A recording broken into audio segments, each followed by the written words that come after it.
오늘 우리에게 주시는 하나님 말씀 보겠습니다. 신약성경 요한일서 2장 1절에서 6절 말씀입니다. 요한일서 2장 1절에서 6절까지 말씀, 신약 388쪽에 있습니다. 같이 합독합니다. 시작. 나의 자녀들아, 내가 이것을 너희에게 쓰면 너희로 죄를 범하지 않게 하려 함이라. 만일 누가 죄를 범하여도 아버지 앞에서 우리에게 대언자가 있으니 곧 의로우신 예수 그리스도시라. 그는 우리 죄를 위한 화목제물이니 우리만 위할 뿐 아니요 온 세상의 죄를 위하심이라. 우리가 그의 계명을 지키면 이로써 우리가 그를 아는 줄로 알 것이요 그를 아노라 하고 그의 계명을 지키지 아니하는 자는 거짓말하는 자요 진리가 그 속에 있지 아니하되 누구든지 그의 말씀을 지키는 자는 하나님의 사랑이 참으로 그 속에서 온전하게 되었나니 이로써 우리가 그의 안에 있는 줄을 아노라. 그의 안에 산다고 하는 자는 그가 행하시는 대로 자기도 행할지니라. 아멘. 오늘 말씀의 제목은요, 영광스러운 믿음의 자세라고 하는 제목을 가지고 말씀을 나누려고 합니다. 7월달 주제가 영광이지요. 그래서 베드로전서 1장 7절의 말씀처럼 너희 믿음의 확실함은 불로 연단하여도 없어질 금보다 더 귀하여 예수 그리스도께서 나타나실 때에 칭찬과 영광과 존귀를 얻게 할 것이니라. 이 말씀이 본문 말씀이었어요. 영광. 여러분, 이제 7월 마지막 주를 이렇게 보내면서 벌써 1년 반이 지나고 첫 달이 또 지났습니다. 7개월이 지나가는 거지요. 이 7개월이 지나면서 우리의 모습은 하나님 앞에 영광을 보여주고 있는가 하는 문제를 다뤄보았어요. 그 문제는요, 무엇부터 시작하냐면 하나님 앞에 영광스러운 모습을 서야 하는 우리의 모습이 이제 그 모습이 갖춰야 한다면 그것은 첫째, 오늘 본문 1절과 2절은요, 죄에서 떠난 믿음의 신앙생활을 가져야 한다 이렇게 말하고 있어요. 여러분, 죄에서 자유로운 사람이 있을까요? 이 세상에는요, 죄하고 관계성이 있는 것들이 너무나 많기 때문에 죄하고 여러분 자유로운 사람은 한 사람도 없다는 겁니다. 죄의 문제에서 떠날 수가 없다는 거죠. 왜냐하면 이 죄의 문제에 대해서 긍정적인 대답을 예 또는 아멘으로 할 수 있는 사람이 아무도 없다는 거예요. 여러분, 죄의 문제를 멀리 떠난 신앙생활을 해야 한다는 겁니다. 그 이유는 아주 간단하지요. 이 마태복음 1장에 나오는 21절에 뭐라고 나오냐면 아들을 낳으리니 이름을 예수라 하라 했어요. 예수를 이제 낳을 거라는 거죠. 동정녀 마리아에서부터. 그런데 이는 그가 자기 백성을 그들의 죄에서 구원할 자의 이민이라 하시니라 이렇게 말했거든요. 예수님이 이 땅에 오신 이유는 우리의 죄를 구원하기 위함이래요. 죄의 구원의 목적을 가지고 예수님이 이 땅에 그리스도로 오셨다는 거예요. 구원이라고 하는 목표가 있지만 죄의 문제에 대해서 구원해 주시려고 왔다는 것이 마태복음 1장에 나와 있는 말씀이기도 합니다. 그렇기 때문에 여러분, 우리가 예수 믿고 구원받았다는 것은 죄 사함을 받았다는 거예요. 죄의 용서함을 받았어요. 그런데 왜 죄의 문제에 있어서 여전히 유효성을 갖느냐는 거예요. 원죄는 없어졌지만 아담과 하와가 늘 계보를 통해서 유전되어서 우리에게 전가되었던 그 원죄는 예수님께서 2000년 전에 저 골고다 언덕에 십자가에 못 박혀 죽으심으로 그 죄가 소멸되어 버렸어요. 그런데 왜 죄의 문제를 또 이야기하냐면 원죄의 문제가 아니라 이제 우리가 짓는 죄들, 알게 지은 죄, 모르게 지은 죄, 의도적으로 지은 죄, 여러분 나도 모르게 지은 죄, 타인 때문에 내가 지은 죄, 내 스스로가 지었던 죄, 이러한 죄의 문제가 있기 때문이라는 거예요. 여러분, 그래서 죄가 자유롭지 않다, 죄의 문제에 있어서는 자유롭지 않다 이렇게 말하는 거죠. 그래서 로마서 6장 7절은요 그래서 뭐라고 말하냐면 이는 죽은 자가 죄에서 벗어나 의롭다 하심을 얻었음이라 이렇게 말하고 있어요. 이 의롭다 하심을 얻은 우리는요 감사해야 합니다. 왜냐하면 내려왔던 그 이전의 죄가 다 사라져 버리고 죄가 없는 흠없는 자가 만들어 주셨다는 거예요. 누가요? 예수님께서 화목제물 되어 주시고 희생제물 되어 주시고 산제사가 되어 주심을 통해서 우리는 죄가 완전히 없어졌는데도 불구하고 여러분 의롭다 하심을 얻은 그러한 자체부터 출발선을 시작한다는 거예요. 그렇지만 여전히 죄 가운데 있다는 거죠. 그래서 오늘 본문 1절과 2절은 이렇게 말합니다.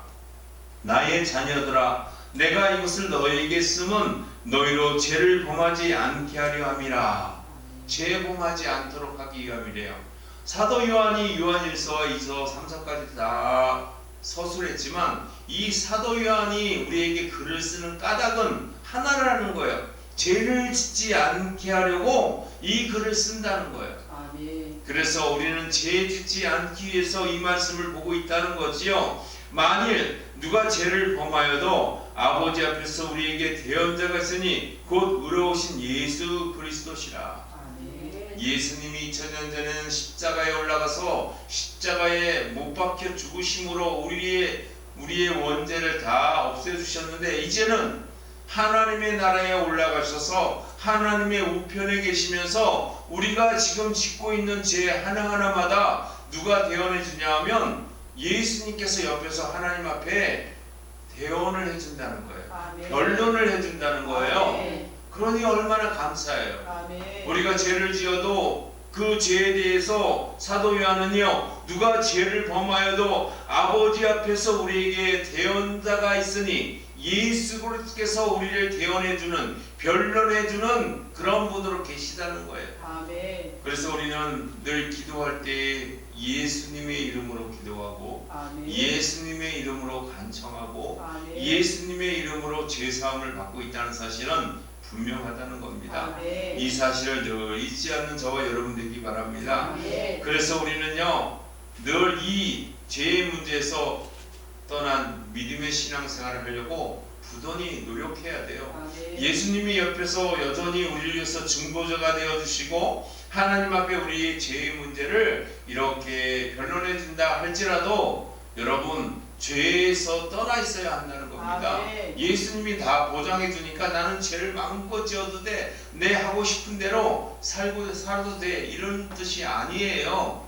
우리가 알게 모르게 지은 죄가 있다면 그것을 예수님께서 변론해 주시는 것이지 의도적으로 막 지은 죄는요 여러분 죄의 문제에서 우리가 벌을 받을 수 있다는 걸 명심해야 합니다. 의도적으로 여러분 일부러 죄를 지어서는 안 된다는 뜻이기도 하죠. 그래서 2절에 뭐라고 말하냐면 그는 우리 죄를 위하여 화목제물이니 우리만 위할 뿐 아니요 온 세상의 죄를 위하심이라. 내 자신의 죄뿐만 아니라 예수님은요 온 성의 가지가지의 정말 별다른 정말 많은 죄들을 다 감당해 주신다는 거예요. 그런 의미에서 죄에서 떠난 믿음의 신앙생활을 늘 간구하고 추구하는 저와 여러분 되기를 주님의 이름으로 축원합니다.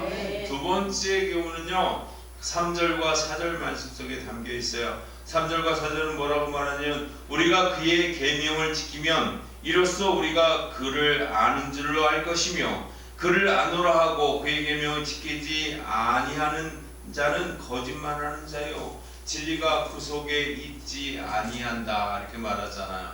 이 말씀은 간단합니다.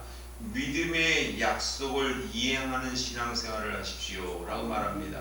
여러분 하나님 앞에 영광스러운 모습으로 서려면 믿음의 약속을 늘 실천해야 한다는 거예요. 약속만 해놓고 실천하지 않는 말로만 떠버리고 행동하지 않는 그러한 신앙생활을 해서는 안 된다는 거지요. 그래서 이러한 믿음의 약속을 이행하는 신앙생활은요 성경 속에서 찾아볼 수 있어요. 여러분 예수님이요 어느 마을에 이제 들어갔어요. 병 고친다는 소식을 늘 사람들의 말, 이 구두적인 말, 소문을 통해서 널리 알려졌단 말이에요. 그 널리 알려졌을 때 예수님께서 어느 집에 들어가고 있을 때 그 집에 들어갔다는 소식을 들은 친구들이요, 마태복음 9장의 말씀을 가만히 읽어보면 그들의 신앙생활, 그들의 믿음이 어떠한지를 정확하게 알 수 있습니다. 왜냐하면 그들은요, 침상에 누운 중풍병자를 데리고 메고 왔어요. 그리고 메고 도착해 보니까 그곳에는 예수님이 있는 그곳에는 들어가기가 너무 어려워요. 왜냐하면 많은 사람들이 소식을 듣고 아마 그 집을 에워쌌던 것 같아요. 침상을 들고 그 앞으로 전진한다는 것은 너무나 힘든 상황에 처해진 거지요.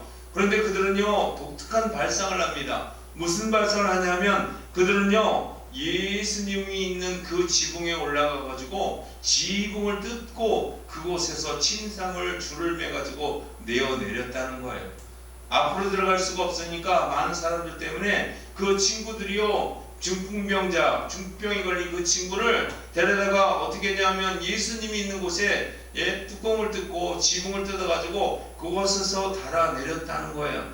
그랬을 때 예수님은요, 마태복음 9장 2절에 뭐라고 표현하냐면 이렇게 말합니다. 침상에 누운 중풍병자들이 사람들이 데리고 오거늘 예수께서 그들의 믿음을 보시고 중풍병자에게 이르시되 작은 자여 안심하라 내 죄사함을 받았느니라. 이렇게 말하고 있어요. 죄사함을 받았다. 무엇을 보셨다고요? 믿음을 보셨다는 거예요. 그 정성을 본 게 아니라 친구들의 우정을 보는 것이 아니라 믿음을 보시고 그 누구를 보셨느냐, 그 믿음을 보시고 그 메고 온 친구들에게 너희들 참 믿음이 좋구나 이렇게 말하는 게 아니라 그 대상을요, 그 친구들이 의도하고 있는 그 중풍병자에 걸려있는 그 사람을 고쳐주었다는 거예요. 친구들의 도움을 통해서 믿음을 보시고 중풍병자에게 안심하라 작은 자의 내 죄사함을 받았느니라. 침상을 들고 일어나 걸어가잖아요. 여러분, 이것이 무엇이냐면 믿음의 약속을 굳게 믿는 거지요. 예수님만 찾아오면 고쳐준다는 것. 예수님 앞에 나오면 어떤 병이라도 나을 수 있다는 이 확신. 이것을 여러분 약속을 굳게 붙잡는 믿음입니다. 우리는 연약할 때가 많아요. 상황적 논리, 상황적인 그러한 상황, 환경적인 요소 이런 것들 때문에 무너지기가 아주 쉽습니다. 왜냐하면 세상